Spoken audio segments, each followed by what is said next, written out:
الحمد لله حمدا كثيرا طيبا مباركا لله الواحد القهار المؤمن الجبار المهيمن الغفار غافر الذنب وقابل التوب له الكتاب إليه الإياب وعليه الحساب نحمده ونستعينه ونؤمن به ونتوكل عليه ونعوذ بالله من شرور أنفسنا ومن سيئات أعمالنا من يهده الله فلا مضل له ومن يضلل فلا هادي له وأشهد أن لا إله إلا الله وحده لا شريك له وأشهد أن محمدا عبده ورسوله رسله بالهدى ودين الحق ليظهره على الدين كله ولو كره المشركون اللهم صل على محمد وعلى آل محمد كما صليت على إبراهيم وعلى آل إبراهيم إنك حميد مجيد اللهم بارك على محمد وعلى آل محمد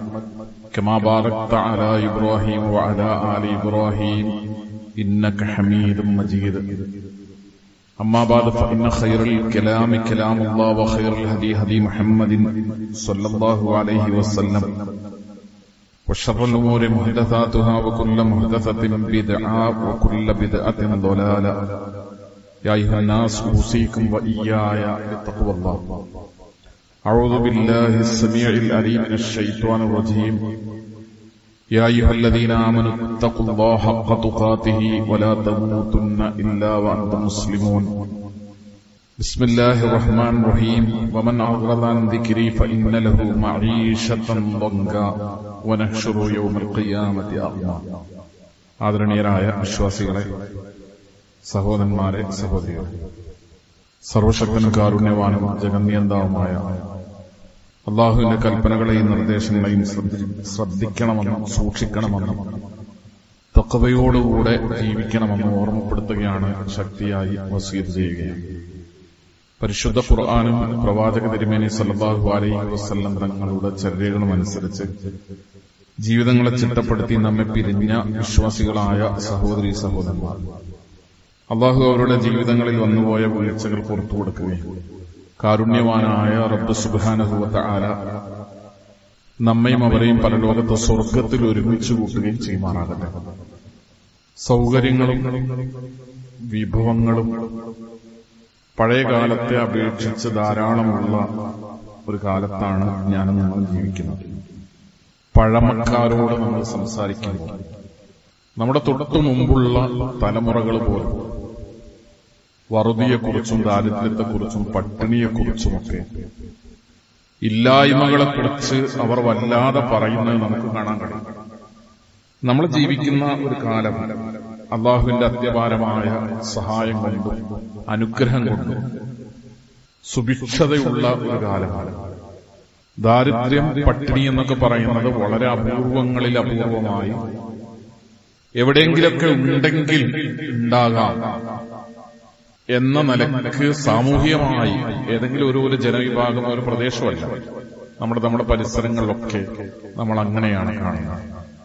പക്ഷെ നമ്മുടെ ആളുകളുടെ മാനസികാവസ്ഥ പണ്ട് കാലത്ത് എന്തില്ലെങ്കിലും മനസ്സിനൊരു സമാധാനം ഉണ്ടായിരുന്നു. മനസ്സമാധാനത്തോടുകൂടെയാണ് ഞങ്ങളൊക്കെ ജീവിച്ചത് എന്ന് പറയുവാണ്. നമ്മുടെ വീട്ടിലേക്ക് നമ്മൾ എല്ലാം കൊണ്ടുവന്നിട്ടുണ്ട്.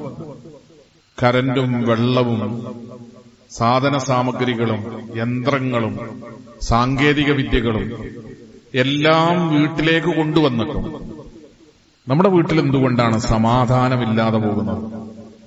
പ്രശ്നങ്ങളുള്ള വീടുകളായി, പ്രശ്നങ്ങളുള്ള കുടുംബങ്ങളായി, പ്രശ്നങ്ങളുള്ള മാതാപിതാക്കളും മക്കളുമായി, ദാമ്പത്യ ജീവിതങ്ങളായി മഹാഭൂരിപക്ഷം ആളുകൾ അങ്ങനെയായി മാറുന്നത് എന്തുകൊണ്ടാണ്? അസ്വസ്ഥതകൾ എന്ന് പറയുന്നത് എല്ലാവരും അനുഭവിക്കുന്നു എന്നല്ല, അപൂർവമായി ഒറ്റപ്പെട്ട ആളുകളുണ്ടാകും സ്വസ്ഥതയോടെ, സന്തോഷത്തോടെ, സമാധാനത്തോടുകൂടെ ജീവിക്കുന്നവരുണ്ടാകും. പക്ഷെ മഹാഭൂരിപക്ഷം വീടുകളും കലഹങ്ങളും സംഘർഷങ്ങളും പ്രശ്നങ്ങളും മദ്യം പറച്ചിലും പഞ്ചായത്ത് പറച്ചിലും ഒക്കെയായി ഇങ്ങനെ ഒരു വളരെ വ്യാപകമായ രീതിയിൽ അസ്വസ്ഥത പടരുന്നത് എന്തുകൊണ്ടാണ്? പട്ടിണി കിടന്ന കാലത്തുള്ള സമാധാനം സുഭിക്ഷതയുടെ കാലത്ത് ഉണ്ടാകാതെ പോകുന്നത് എന്തുകൊണ്ടാണ്? മണ്ണെണ്ണ വിളക്കിന്റെ അരണ്ട വെളിച്ചത്തിൽ കഷ്ടപ്പെട്ട് ജീവിച്ച കാലത്തുണ്ടായിരുന്ന സ്വസ്ഥത സൂര്യപ്രകാശത്തേക്കാൾ തെളിമയുള്ള വിളക്കുകൾക്ക് താഴെ നമ്മൾ ജീവിക്കുമ്പോൾ നമുക്കില്ലാതെ പോകുന്നത് എന്തുകൊണ്ടാണ്? മെടഞ്ഞ പായയിൽ കിടന്ന് രാത്രി ഉറങ്ങിയിരുന്ന നമ്മൾ മെത്തകളിലേക്ക് മാറിയപ്പോ സ്വസ്ഥത ഇല്ലാതായി പോകുന്നത് എന്തുകൊണ്ടാണ്? ദിവസത്തിൽ ഒരു നേരമെങ്കിലും കഞ്ഞി കുടിച്ചിടത്തുനിന്ന് എല്ലാ നേരവും വളരെ സുഭിക്ഷമായ ഭക്ഷണം കഴിച്ച് അത് ബാക്കി വന്ന് പിറ്റേ ദിവസവും ബാക്കി വന്ന് കൊട്ടിക്കളയുന്നത് വലിയ അസ്വസ്ഥതയായി നമ്മൾ തന്നെ അനുഭവിക്കുന്ന രൂപത്തിലാണ് വീട്ടിലെ ഭക്ഷണ സംവിധാനങ്ങളുള്ളത്. ഫ്രിഡ്ജ് വാങ്ങുന്നത് ബാക്കി വരുന്ന ഭക്ഷണങ്ങൾ സൂക്ഷിക്കാനാണ് എന്ന മാനസികാവസ്ഥയോടുകൂടെയാണ് മഹാഭൂരിപക്ഷം ആളുകൾ. എന്തുകൊണ്ടാണ് ഇങ്ങനെയൊക്കെ ആയപ്പോഴും സമാധാനമില്ലാതെ പോകുന്നത്? പരിശുദ്ധ ഖുർആൻ പറയുന്ന ഒരു വാക്ക്, ഒരു ആയത്ത് പറയാനാണ് ഞാൻ ഇങ്ങനെയൊക്കെ വളഞ്ഞു തിരിഞ്ഞ് ആമുഖം പറയുന്നത്. പരിശുദ്ധ ഖുർആനിൽ നമുക്ക് കാണാം, സൂറത്തു ത്വാഹ, വമൻ അഅറള അൻ ദിക്രി ഫഇന്ന ലഹു മഈശതൻ ലംഗ. ആരാണോ പടച്ചവനിൽ നിന്ന് അകന്നു പോകുന്നത്, അള്ളാഹുവിൽ നിന്ന് ആരാണോ വിട്ടുപോകുന്നത്, അവർക്ക് കുടുസായ ജീവിതമാണ് ഉണ്ടാകുക. സ്വസ്ഥതയുള്ളൊരു ജീവിതം അവരൊരിക്കലും പ്രതീക്ഷിക്കേണ്ടതില്ല. സമാധാനമുള്ള ജീവിതം അവർക്ക് ഉണ്ടാവുകയില്ല. ആരാണ് വമൻ അഅറള അൻ ദിക്രി, അള്ളാഹുവിനെ തൊട്ടും അവനെ ഓർക്കുന്നതിൽ നിന്നും സ്മരിക്കുന്നതിൽ നിന്നും ആരാണോ വിട്ടുപോകുന്നവർ, അകന്നു പോകുന്നവർ, ഫഇന്ന ലഹു മഈശതൻ. മഈശ മലയാള പദം പോലെ നമ്മൾ ഉപയോഗിക്കുന്ന ഒരു പദമാണ് മഈശ. അതിന്റെ മഈശത്താണെന്ന് പറഞ്ഞാൽ അതിന്റെ ജീവിതമാണ്. എന്റെ മഈശത്താണ് എന്ന് നമ്മൾ പറയും, അതെന്റെ ജീവിതമാണ് എന്ന് പറയും. അള്ളാന്റെ അടുത്തുനിന്ന് അകന്നു പോകുന്നവരുടെ മഈശത്ത് എന്തായിരിക്കും? ലൊങ്ക, ഇടുങ്ങിയ ഒരു മഈശത്താണ്, ഒരു ഇടുങ്ങിയ ജീവിതമാണ്, അസ്വസ്ഥതയുള്ളൊരു ജീവിതമാണ് ഉണ്ടാവുക. നമ്മൾ ചെറിയ ഒരു റൂമിനകത്ത് കഴിയുന്നതും വലിയൊരു ഹാളിനകത്ത് കിടന്നുറങ്ങുന്നതും തമ്മിലുള്ള വ്യത്യാസം എന്താണ്? ഒരു സ്വസ്ഥത ഉണ്ടാവും. വിശാലത എപ്പോഴും സ്വസ്ഥതയാണ്, സംതൃപ്തിയാണ്, സന്തോഷമാണ്, സമാധാനമാണ്. ജീവിതം കുടുങ്ങിപ്പോവുക, കുടുസായി പോവുക എന്ന് പറഞ്ഞാൽ എല്ലാ സ്വസ്ഥതയും സന്തോഷങ്ങളും സമാധാനങ്ങളും ഒക്കെ നഷ്ടപ്പെടുക. ആളുകള് ചെറിയ ചെറിയ കാര്യങ്ങൾക്കും കാരണങ്ങൾക്കൊക്കെ മരണം തെരഞ്ഞെടുക്കുക. നിസ്സാരമായ കാര്യങ്ങളുണ്ടായാൽ, ചെറിയ ചെറിയ പ്രശ്നങ്ങൾ ഉണ്ടായാൽ ആളുകൾ പരിഹാരമായി മരണം തെരഞ്ഞെടുക്കുന്ന, മരിക്കാൻ തീരുമാനിക്കുന്ന, വളരെ എളുപ്പത്തിൽ മരണം ഒരു ഓപ്ഷനായി മാറുന്ന ഒരു കാലത്താണ് ഞാനും നിങ്ങളും ജീവിക്കുന്നത്. ഇവിടെയാണ് നമ്മുടെ ഈ വിശ്വാസവും നമ്മുടെ ഈമാനും ഒക്കെ വെച്ച് ചില കാര്യങ്ങളെക്കുറിച്ച് നമുക്ക് ചിന്തിക്കാനുള്ളത്. അള്ളാഹുവിന്റെ സ്മരണയിൽ നിന്ന് അകന്നു പോകുന്നവരാണ് കുടുസായ ജീവിതം നയിക്കുക എന്ന് പറയുമ്പോ അള്ളാഹുവിനോട് ചേർന്ന് നിൽക്കുന്നവരാണ് ജീവിതത്തിൽ സന്തോഷവും സംതൃപ്തിയും സമാധാനമൊക്കെ ഉള്ളവരായി ജീവിക്കുക. വലിയ സാമ്പത്തിക കടബാധ്യത ഉണ്ടാവുകയും വീട്ടിൽ കുടുംബത്തിൽ ഒരാൾക്ക് രോഗം ഉണ്ടാവുകയും നമ്മുടെ കച്ചവട സ്ഥാപനം മെല്ലെ മെല്ലെ നഷ്ടത്തിലേക്ക് പോവുകയും ജീവിതം ഇങ്ങനെ ഇരുളു മൂടുന്നു എന്ന് തോന്നുകയും ചെയ്യുമ്പോഴും ഒരു മനുഷ്യന്റെ മനസ്സിനകത്ത് സ്വസ്ഥത ഉണ്ടാകുക എന്ന് പറഞ്ഞാൽ അതിനെയാണ് അത്ഭുതം എന്ന് പറയാം. പരിശുദ്ധ ഖുർആൻ അത് ഉണ്ടാകുമെന്ന വീക്ഷണം നമ്മുടെ മുമ്പിൽ അവതരിപ്പിക്കുന്നത്. നമ്മുടെ വീട്ടിനകത്ത് മാരകമായി ഒരു രോഗം ബാധിച്ച് ഒരു മനുഷ്യൻ കഷ്ടപ്പെടുമ്പോ ആ രോഗത്തിന്റെ വേദനകളും സാമ്പത്തിക പ്രയാസങ്ങളും മറ്റേതൊരു മനുഷ്യന്റെയും പോലെ ബുദ്ധിമുട്ടുകളൊക്കെ നമുക്കുണ്ടാവും. പക്ഷേ മനസ്സിനകത്ത് നമ്മൾ അനുഭവിക്കുന്ന ഒരു സ്വസ്ഥതയും ഈമാൻ കൊണ്ടുണ്ടാകുന്ന ഒരു സന്തോഷവും സംതൃപ്തിയും സമാധാനം ഉണ്ടാവും. അത് അനുഭവിക്കാൻ കഴിയുമെന്നാണ് പരിശുദ്ധ ഖുർആൻ നമ്മളെ പഠിപ്പിക്കുന്നത്. എന്തെങ്കിലും പ്രശ്നങ്ങൾ ജീവിതത്തിൽ ഉണ്ടാവുമ്പോൾ നമ്മളതിങ്ങനെ ഓടിപ്പാഞ്ഞ് നെട്ടോട്ടം ഓടിയിട്ട് നമ്മളെന്നൊക്കെ പരിഹരിച്ച് തീർക്കാം എന്ന് വിചാരിക്കരുത്. ഞാൻ അധ്വാനിച്ചുണ്ടാക്കിയിട്ട്, ഞാൻ ശേഖരിച്ച്, ഞാൻ സമ്പാദിച്ച്, ഞാൻ സ്വരുക്കൂട്ടി വെച്ചിട്ട് എന്റെ പ്രശ്നങ്ങളെയൊക്കെ ഞാൻ തന്നെ അഭിമുഖീകരിക്കും എന്ന് തീരുമാനിക്കരുത്. നമ്മുടെ കയ്യിലുള്ള വിഭവങ്ങളെ കൊണ്ട് എല്ലാം അതിജീവിക്കാൻ സാധ്യമാണ് എന്ന് ചിന്തിക്കരുത്. കുറെ നമ്മളങ്ങോട്ട് ഉണ്ടാക്കി വെച്ചാൽ, കുറെ ഓടിപ്പാഞ്ഞ് കഷ്ടപ്പെട്ട്, ആളുകൾ പറയും 20-ാമത്തെ വയസ്സിൽ ഓടാൻ തുടങ്ങിയതാണ്, അല്ലെങ്കിൽ 15-ാമത്തെ വയസ്സിൽ ഓടാൻ തുടങ്ങിയതാണ്, സ്കൂൾ കാലം കഴിഞ്ഞിട്ട് ഓടാൻ തുടങ്ങിയതാണ്. അങ്ങനെ ഓടിപ്പാഞ്ഞ് കഷ്ടപ്പെട്ട് സ്വരുക്കൂട്ടി വെച്ച് ജീവിക്കാൻ പോലും മറന്നുപോകുന്ന ആൾക്കാരുണ്ട്.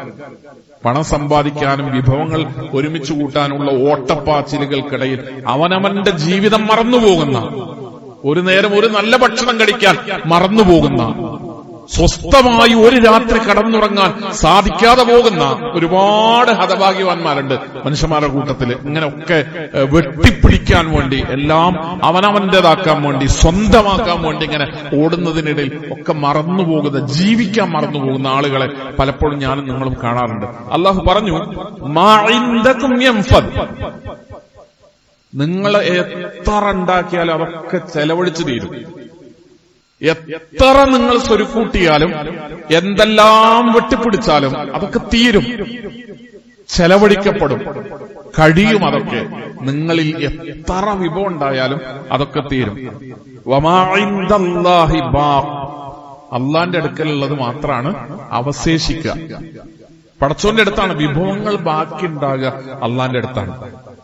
എനിക്കും എന്റെ മക്കൾക്കും അടുത്ത തലമുറക്കും പേരക്കുട്ടിക്കും പേരക്കുട്ടിന്റെ കുട്ടിക്കും ഒക്കെ സുഖസുന്ദരമായി ജീവിക്കാനുള്ള ഞാൻ തന്നെ ഉണ്ടാക്കട്ടെ എന്ന് വിചാരിച്ച് കഷ്ടപ്പെട്ട് പായുന്നതിനിടയിൽ ആളുകൾ മറന്നുപോകുന്ന ഒരു കാര്യമാണ് അള്ളാഹു നമ്മളോട് പറയുന്നത്. നിങ്ങൾ എത്ര സ്വരുക്കൂട്ടി വെച്ചാലും അത് പല വഴികളിലൂടെ അങ്ങനെ ചെലവഴിച്ച് പല മാർഗങ്ങളിലൂടെ അങ്ങനെ അതങ്ങോട്ട് ചോർന്നു പോകും, നിങ്ങളിൽ നിന്ന് തീർന്നു പോകും.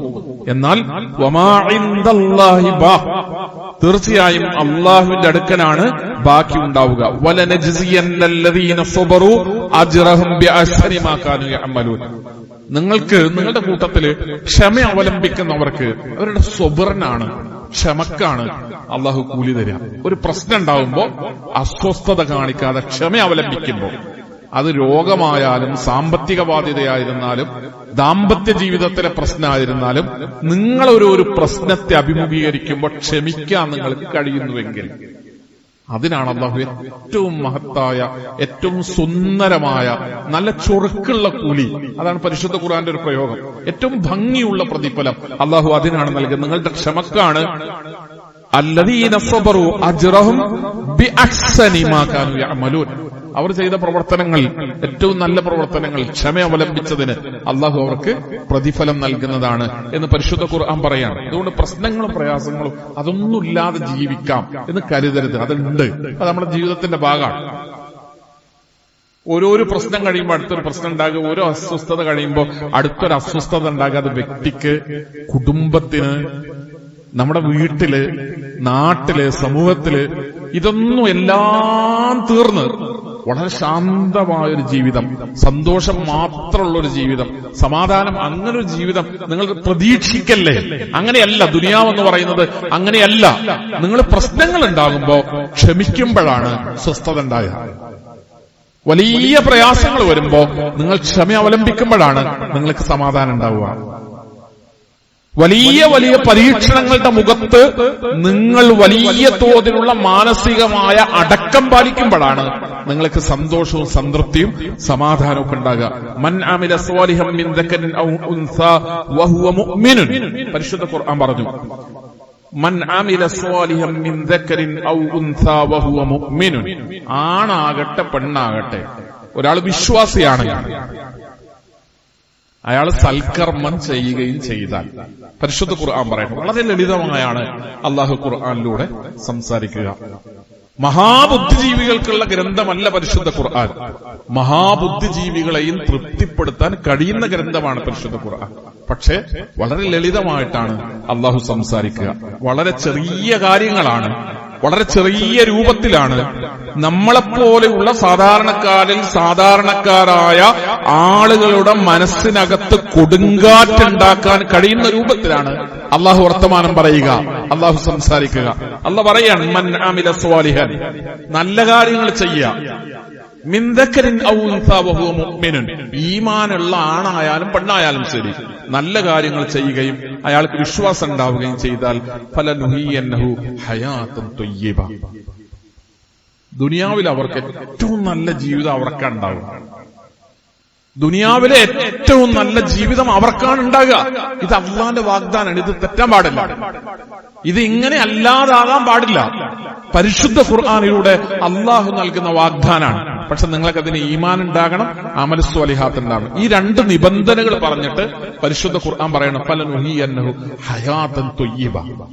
ഈ ഹയാത്തുൻ ത്വയ്യിബ എന്ന് പറയുന്നത് അതിസമ്പന്നനായി ജീവിക്കുക, അങ്ങനെ നമ്മൾ അതിന് അർത്ഥം വെക്കരുത്. ഹയാത്തുൻ ത്വയ്യിബ എന്ന് പറയുമ്പോ ഈ ഒരു ജില്ലയിൽ ഏറ്റവും മുന്തിയ കാർ എന്റേതാവുക, അപ്പോഴാണ് എനിക്ക് ഹയാത്തുൻ ത്വയ്യിബ. അങ്ങനെ വിചാരിക്കരുത്. മാനം മുട്ടി നിൽക്കുന്ന ഒരു വീട്ടിനകത്ത് താമസിക്കുമ്പോഴാണ് ഹയാത്തുൻ ത്വയ്യിബ ആവുക എന്ന് വിചാരിക്കരുത്. അങ്ങനെയുള്ള എത്രയോ ആളുകൾ സ്വസ്ഥതല്ലാതെ ജീവിക്കുന്നത്. ഹയാത്തുൻ ത്വയ്യിബ എന്ന് പറഞ്ഞാൽ എന്താ? ഏറ്റവും നല്ല ജീവിതം എന്ന് മാത്രമാണ് അതിന്റെ മലയാള അർത്ഥം. ഒരു നല്ല ജീവിതം, സ്വസ്ഥതയുള്ള, സന്തോഷമുള്ള, സമാധാനമുള്ള ഒരു ജീവിതം. അതാർക്കാണ് സാധ്യമാവുക? അവർക്ക് അമലു സ്വാലിഹാത്തും വേണം, അവർക്ക് ഈമാനും വേണം. അങ്ങനെയുള്ളവർക്കാണ് ഒരു നല്ല ജീവിതം സാധ്യമാവുക എന്നാണ് പരിശുദ്ധ ഖുർആൻ നമ്മളെ പഠിപ്പിക്കുന്നത്. അതില്ലാത്തവർ മഈശത്തൻ ലൊങ്ക. ഈ രണ്ട് പദങ്ങളാണ് ഇന്നത്തെ ഖുതുബയിൽ നിങ്ങളുടെ മനസ്സിൽ ഉണ്ടാകണം എന്ന് ഞാൻ വിചാരിച്ചത്. പരിശുദ്ധ ഖുർആനിൽ സൂറത്തുൻ നിസായിൽ അള്ളാഹു പറഞ്ഞ ഹയാത്തുൻ ത്വയ്യിബ എന്ന് പറഞ്ഞൊരു പദവും, പരിശുദ്ധ ഖുർആനിൽ സൂറത്തു ത്വാഹയിൽ അള്ളാഹു പറഞ്ഞ മഈശത്തൻ ലൊങ്ക എന്ന് പറഞ്ഞൊരു പദവും. ഇത് വളച്ചുകെട്ടില്ലാതെ നേർക്ക് നേരെ അള്ളാഹു നമുക്ക് പറഞ്ഞു തരാണ്. നിങ്ങൾ വമൻ അഅറള അൻ ദിക്രി, ഈ ആയത്ത് വിശദീകരിക്കുമ്പോ പണ്ഡിതന്മാർ പ്രയോഗിക്കുന്ന ഒരു പദമുണ്ട്. വമൻ അഅറള അൻ ദിക്രി എന്ന് പറയുന്ന ആയത്തിന്റെ വിശദീകരണത്തിൽ കാണാം, നിങ്ങൾ നിങ്ങളുടെ മനസ്സിനെ അള്ളാഹുവിനോട് ചേർത്ത് കെട്ടിവെക്കുമ്പോ, അള്ളാഹുവിന്റെ ഒപ്പം നിങ്ങൾ നിങ്ങളുടെ മനസ്സിനെ കെട്ടിവെക്കുമ്പോ, ബന്ധിക്കുമ്പോ, അപ്പോഴാണ് നിങ്ങൾക്ക് ഹയാത്തുൻ ത്വയ്യിബ ഉണ്ടാകുക. മഈശത്തൻ ലൊങ്ക ഇല്ലാതിരിക്കുക. മഈശത്തൻ ലൊങ്ക കുടുസായ ജീവിതം. അതിന്റെ നേരെ വിപരീതമാണ് ഹയാത്തുൻ ത്വയ്യിബ, ഒരു നല്ല ജീവിതം, അഭിമാനമുള്ള, സന്തോഷമുള്ള, സംതൃപ്തിയുള്ള, സന്തുഷ്ടിയുള്ള. ഈ പറഞ്ഞ പദങ്ങൾക്കൊന്നും സമ്പന്നനാവുക, വലിയ വീടിന്റെ ഉടമയാവുക, ഒരു മഹാ കച്ചവട സ്ഥാപനത്തിന്റെ അധിപനാവുക, അതല്ലെങ്കിൽ ഏറ്റവും മുന്തിയ വാഹനത്തിൽ യാത്ര ചെയ്യുന്നവനാകുക. അങ്ങനെയൊന്നും അർത്ഥമല്ല.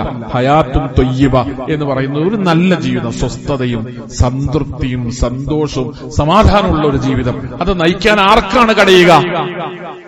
അള്ളാഹു വെച്ച നിബന്ധന മൻ അമില സ്വാലിഹൻ, അമലു സ്വാലിഹാത്തുള്ള ആണാകട്ടെ പെണ്ണാകട്ടെ വഹുവ മുഅ്മിനുൻ. അള്ളാന്റെ പ്രയോഗം അങ്ങനെയാണ്. അമലു സ്വാലിഹാത്തിനെ പറ്റി ആദ്യം പറഞ്ഞ്, ആണായാലും പെണ്ണായാലും എന്ന് പിന്നെ പറഞ്ഞ്, വഹുവ മുഅ്മിനുൻ, അവർക്ക് ഈമാൻ ഉണ്ടെങ്കിൽ എന്നും പറഞ്ഞ്, അങ്ങനെയുള്ള ആളുകൾക്ക് അവർക്കുള്ളതാണ് ഹയാത്തുൻ ത്വയ്യിബ, നല്ല ജീവിതമെന്നാണ് പരിശുദ്ധ ഖുർആൻ നമ്മെ പഠിപ്പിക്കുന്നത്. അതുകൊണ്ട് നമുക്കൊരു നല്ല ജീവിതമാണ്. എന്റെയും നിങ്ങളുടെയൊക്കെ ആത്യന്തികമായ ലക്ഷ്യം എന്ന് പറയുന്നത് ഒരു നല്ല ജീവിതമാണ്. എല്ലാ കഷ്ടപ്പാടും, എല്ലാ ഓട്ടങ്ങളും ഒരു നല്ല ജീവിതത്തിന് വേണ്ടിയിട്ടുള്ളതാണ്. ഒരു നല്ല ജീവിതം, സ്വസ്ഥമായ ഒരു ജീവിതം, അതാണ് പരമമായ നമ്മുടെ ലക്ഷ്യം എന്ന് പറഞ്ഞാൽ. സ്വസ്ഥമായ ഒരു ജീവിതം, സമാധാനത്തോടുകൂടിയുള്ള ഒരു മരണം, പരലോകത്ത് സ്വർഗത്തിൽ അള്ളാഹുവിന്റെ അടുത്ത് സ്വർഗം കിട്ടുന്ന ഒരു ജീവിതം. വലനജ്സിയന്നഹും അജ്റഹും ബിഅഹ്സനി മാ കാനൂ യഅമലൂൻ. പരലോകത്ത് വരുമ്പോ ഏറ്റവും ഉത്തമമായ രീതിയിൽ നാം അവർക്ക് പ്രതിഫലം നൽകുകയും ചെയ്യുമെന്ന് പറഞ്ഞുകൊണ്ടാണ് പരിശുദ്ധ ഖുർആൻ അത് അവസാനിപ്പിക്കുന്നത്. അതുകൊണ്ട് സഹോദരങ്ങളെ, നമ്മുടെ ഈമാനിനെ, നമ്മുടെ വിശ്വാസത്തെ നാം എപ്പോഴും അതിങ്ങനെ പുതുക്കിക്കൊണ്ടിരിക്കുകയും നമ്മുടെ ഈമാനിനെ എപ്പോഴും നമ്മൾ നന്നാക്കിക്കൊണ്ടിരിക്കുകയും ബലപ്പെടുത്തിക്കൊണ്ടിരിക്കുകയും അതോടൊപ്പം അമലു സ്വാലിഹാത്തുകളിൽ നാം മുഴുകി ജീവിക്കുകയും ചെയ്യുകയാണെങ്കിൽ, അമലു സ്വാലിഹാത്തുകൾ നിർവഹിച്ചുകൊണ്ടേയിരിക്കുകയുമാണെങ്കിൽ അവർക്കാണ് ഈ കാര്യങ്ങളൊക്കെ പരിശുദ്ധ ഖുർആൻ വാഗ്ദാനം ചെയ്യുന്നത്. അള്ളാഹുവിനെ സൂക്ഷിക്കുന്ന, അള്ളാഹുവിനെ ഭയപ്പെടുന്ന, അള്ളാഹുവിന്റെ കൽപ്പനാ നിർദ്ദേശങ്ങൾ ശ്രദ്ധിച്ചും അനുസരിച്ചും പാലിച്ചും ജീവിക്കുന്ന സജ്ജനങ്ങളിൽ, സ്വാലിഹീങ്ങളിൽ, സദ്വൃത്തവാന്മാരിൽ അള്ളാഹു കുടുംബസമേതം നമ്മെ ഉൾപ്പെടുത്തി അനുഗ്രഹിക്കുമാറാകണം. അൽഹംദുലില്ലാഹ്, സ്വലാത്തു വസ്സലാമു അലാ റസൂലില്ലാഹ് വഅലാ ആലിഹി വസ്വഹ്ബിഹി അജ്മഈൻ.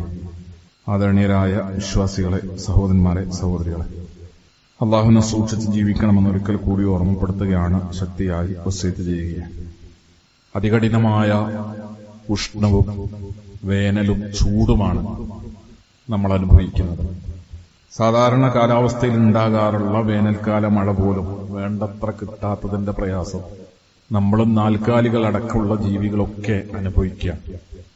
ഇതേ സമയത്താണ് വിദേശത്ത്, ഗൾഫ് നാടുകളിൽ സഹോദരന്മാർ, സഹോദരികൾ വലിയ മഴയും കാറ്റും കോളുമായി ജീവിതം ദുസ്സഹമാവുകയും പ്രയാസപ്പെടുകയും ചെയ്യുന്നത്. നമ്മുടെ ഒരുപാട് സുഹൃത്തുക്കൾ, സഹോദരങ്ങൾ അവിടെ അതുമായി ബന്ധപ്പെട്ട പ്രയാസങ്ങൾ അനുഭവിക്കുകയാണ്.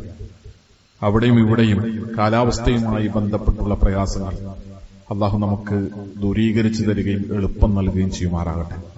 സഹോദരങ്ങളെ, നമ്മുടെ രാജ്യം ഒരു ജനാധിപത്യ സംവിധാനത്തിൽ മുന്നോട്ടു പോകുന്ന ഒരു രാജ്യമാണ്. ഈ രാജ്യത്ത് കാലാകാലങ്ങളിൽ ഈ രാജ്യത്തോടൊപ്പം ജീവിച്ച പാരമ്പര്യമുള്ളവരാണ് ഈ രാജ്യത്തെ മുസ്ലിങ്ങൾ എന്ന് പറയുന്നത്.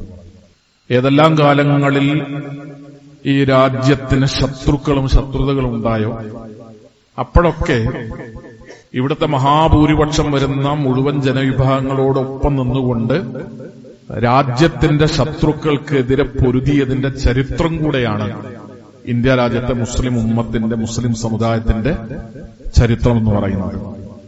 ആദ്യമായി കേരളത്തിലെ മുസ്ലിങ്ങൾ ജിഹാദ് എന്ന് പറയുന്ന പദം കേൾക്കുന്നത്, കേരളത്തിലെ മുസ്ലിങ്ങൾ ആദ്യമായി ജിഹാദിന് ആഹ്വാനം ചെയ്യപ്പെടുന്നത് പോർച്ചുഗീസുകാർക്കെതിരെയാണ്. പോർച്ചുഗീസുകാർക്കെതിരെ കേരളത്തിലെ മുസ്ലിങ്ങൾ ജിഹാദ് ചെയ്യാൻ തീരുമാനിക്കുന്നത് അന്നത്തെ കോഴിക്കോട്ടെ ഭരണാധികാരിയോടൊപ്പം നിന്നുകൊണ്ട്, മുസ്ലിമല്ലാത്ത ഭരണാധികാരിയോടൊപ്പം നിന്നുകൊണ്ടാണ് രാജ്യത്തിന്റെ ശത്രുക്കൾക്കെതിരെ പോരാടാനുള്ള തീരുമാനമുണ്ടാകുന്നത്. ഒന്നാം സ്വാതന്ത്ര്യ സമരമെന്ന് പേര് വിളിക്കപ്പെട്ട ഒരു വലിയ കലാപം, ആയിരക്കണക്കിന് മുസ്ലിങ്ങളുടെ ജീവൻ നഷ്ടപ്പെട്ട ഒന്നാം സ്വാതന്ത്ര്യ സമരം. ആ ഒന്നാം സ്വാതന്ത്ര്യ സമരത്തിലും വളരെ സജീവമായ പങ്കാളിത്തമാണ് മുസ്ലിം ഉമ്മത്തിന്റെ ഭാഗത്തുനിന്നുണ്ടായത്. ഇന്ത്യയുടെ സ്വാതന്ത്ര്യ സമരത്തിന്റെ എല്ലാ ഏടുകളിലും ഒരു രാജ്യം എന്നുള്ള നിലയ്ക്ക് ഇന്ത്യയുടെ സ്വാതന്ത്ര്യ സമര ചരിത്രത്തെ വായിക്കുമ്പോൾ ഇന്ത്യ രാജ്യത്തെ സ്വാതന്ത്ര്യ സമര ചരിത്രത്തിന്റെ എല്ലാ ഏടുകളിലും ഏതെങ്കിലും ഒരു സമുദായം എന്നുള്ള നിലയ്ക്ക് നമ്മൾ അങ്ങനെ തരികയാണെങ്കിൽ ചരിത്രത്തിന്റെ എല്ലാ ഏടുകളിലും രേഖപ്പെടുത്തപ്പെട്ട ഒരു സമുദായമാണ് ഇന്ത്യയിലെ മുസ്ലിം സമുദായം എന്ന് പറയുന്നത്. ഇവിടുത്തെ ഇസ്ലാമിക സമൂഹത്തോട് നല്ല രൂപത്തിൽ നിൽക്കുന്ന മുഴുവൻ മത ജനവിഭാഗങ്ങളോടും ചേർന്ന് നിന്നുകൊണ്ട് ഈ രാജ്യത്തിന്റെ പുരോഗതിക്ക് വേണ്ടി പ്രവർത്തിക്കുക എന്നൊരു പാരമ്പര്യമാണ് കാലാകാലങ്ങളിൽ മുസ്ലിം ഉമ്മത്തിനുള്ളത്. അതിന്റെ തുടർച്ചയാണ് നമ്മുടെ ഭാഗത്തു നിന്നുണ്ടാകേണ്ടത്. ഏതെങ്കിലും വൈകാരികമായ എടുത്തുചാട്ടങ്ങള്, വൈകാരികമായ പ്രതികരണങ്ങള്, അതുകൊണ്ടൊന്നും പ്രത്യേകിച്ച് ഫലങ്ങളൊന്നുമില്ല. നമ്മൾ ചിന്തിക്കേണ്ടത് എപ്പോഴും നമ്മുടെ ഒരു കാലത്ത് ജീവിക്കുന്നവരാണ്. നമ്മൾ ഒരു 50 കൊല്ലം കഴിയുമ്പോൾ, ഒരു 100 കൊല്ലം കഴിയുമ്പോൾ, 150 കൊല്ലമോ 200 കൊല്ലമോ കഴിയുമ്പോൾ നമ്മുടെ മക്കളോ മക്കളുടെ മക്കളോ പേരക്കുട്ടികളോ അവരുടെ മക്കളോ ഒക്കെ ആയ ഒരു തലമുറ ഈ രാജ്യത്ത് ജീവിക്കാനുണ്ട്. അടുത്ത തലമുറക്ക് ഇസ്സത്തോടുകൂടെ, അഭിമാനത്തോടുകൂടെ, പ്രതാപത്തോടുകൂടെ ഈ ലോകത്ത് ജീവിക്കണം, ഈ രാജ്യത്ത് അവർക്ക് ജീവിക്കണം. അതിനാവശ്യമായ നടപടിക്രമങ്ങൾ എന്താണ്, സമീപനങ്ങൾ എന്താണ്, അതാണ് നമ്മൾ ഒരു വിശ്വാസ സമൂഹം എന്നുള്ള നിലക്ക് നമ്മൾ സ്വീകരിക്കേണ്ടത്. ഞാൻ വളരെ ഗൗരവത്തോടുകൂടെ, നമ്മളൊക്കെ സാധാരണക്കാരാണ്, വലിയ ബുദ്ധിജീവികളല്ല, ഈ രാജ്യത്തെക്കുറിച്ച് മുഴുവൻ ചിന്തിച്ച് എന്തെങ്കിലും വലിയ സ്റ്റെപ്പുകൾ എടുത്തു വെക്കാൻ കഴിയുന്ന ആളുകൾ എന്നുള്ള നിലക്കല്ല ഞാൻ പറയുന്നത്. പക്ഷെ നമ്മുടെയൊക്കെ ബോധമണ്ഡലങ്ങളിൽ ഉണ്ടാകേണ്ടുന്ന ഒരു കാര്യം പെട്ടെന്നുള്ള വൈകാരികമായ എടുത്തുചാട്ടങ്ങളല്ല.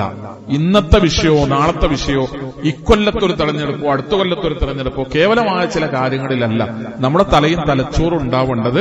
തലമുറകൾക്കപ്പുറത്ത് ഈ രാജ്യത്തും ലോകത്തും ജീവിക്കാൻ ആവശ്യമായ രീതിയിലുള്ള ഒരു ശേഷിപ്പ്, അതിനുള്ള ഒരു കരുത്ത് നമ്മുടെ ഉമ്മത്തിനുണ്ടാകണം, മുസ്ലിം സമുദായത്തിനുണ്ടാകണം.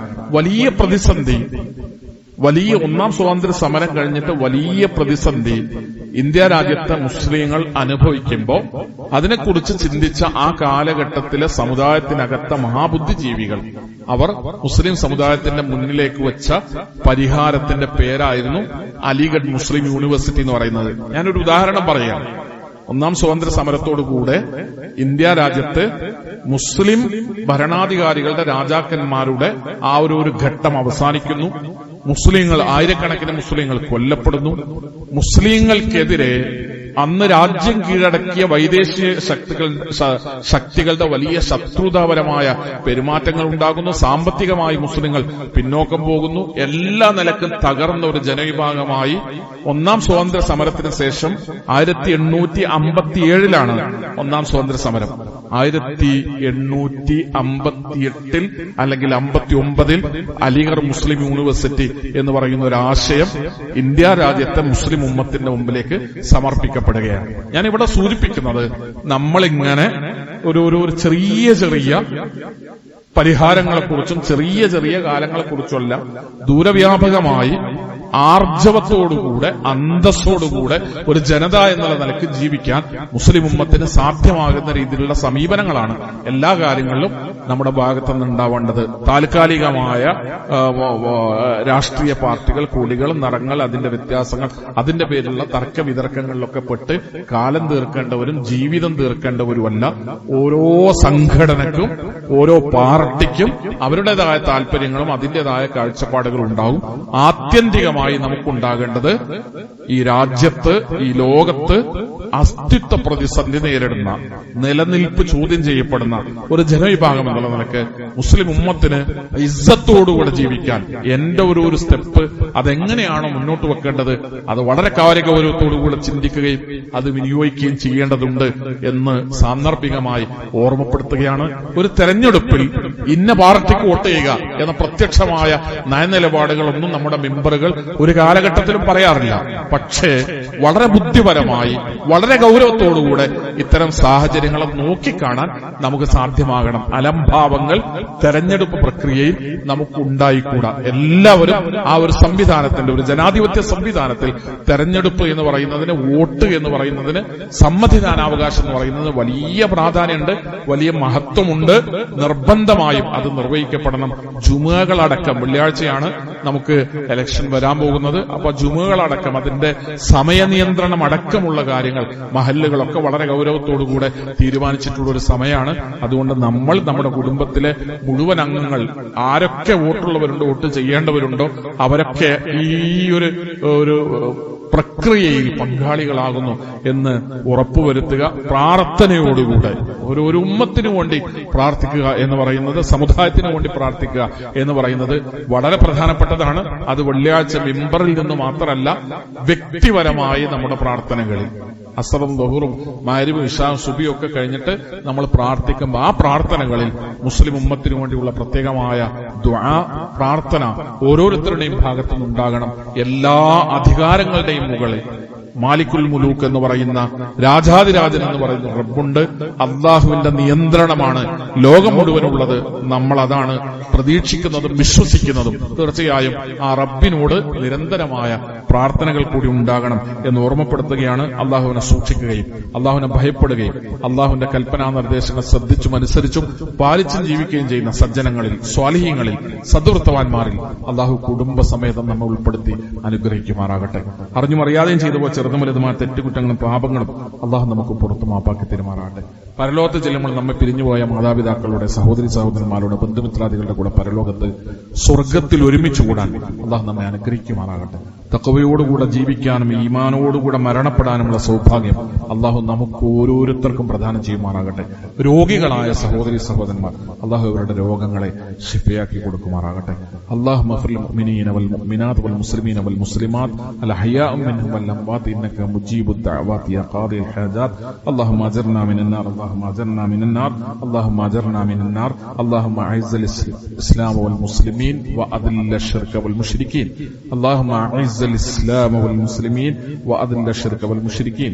اللهم أعز الإسلام والمسلمين وأذل الشرك والمشركين.